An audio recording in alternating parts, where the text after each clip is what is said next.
ஒரு அப்பா கல்யாணம் பண்ணி ஒரு பொண்ணை வீட்டுல இருந்து வெளியே அனுப்பும் போது அப்பா சொன்னாராம், நீ போற வீட்டுல உன்னை சந்தோஷமா வச்சுக்கிட்டாங்கன்னா, உன் மாமியார் மாமனார்லாம் உன்னை சந்தோஷமா பாத்துக்கிட்டா, உன் புருஷன் உன்னையவே சுத்தி சுத்தி வந்தா, எனக்கு நீ கடிதம் எழுதும் போது பேனாவுல கடிதம் எழுது.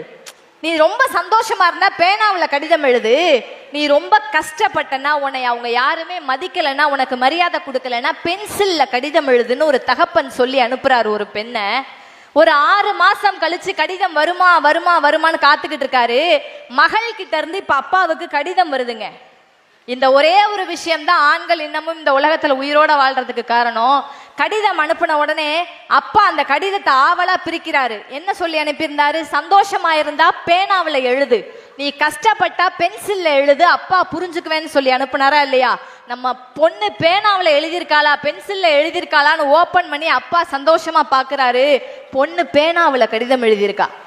இப்படி ஆரம்பிக்குது அந்த கடிதம். அப்பா நான் நல்லா இருக்கேன், நீங்க நல்லா இருக்கீங்களா? அம்மா நல்லா இருக்காங்களா? என் மாமியார் மாமனார் என்ன தாங்குன்னு தாங்குறாங்க. என் புருஷன் நான் மட்டும்தான் என் தெய்வம்னு சொல்லி சுத்தி சுத்தி வராரு.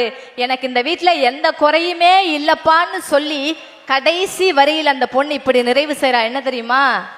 இந்த வீட்டுல எங்க தேடி பார்த்தும் பென்சிலே கிடைக்கவே இல்லப்பான்னு எழுதுறா. அப்ப அந்த பொண்ணு அவ்வளவு ஒரு வலி அந்த வீட்டுல 6 மாசம் அனுபவிச்சிருக்காங்க. எந்த ஒரு வலியுமே தகப்பனை கஷ்டப்படுத்த கூடாதுன்னு நினைக்கிற ஒரு ஜீவன் யாருன்னு பாத்தீங்கன்னா சத்தியமா பெண் பிள்ளைகள் மட்டும்தான்.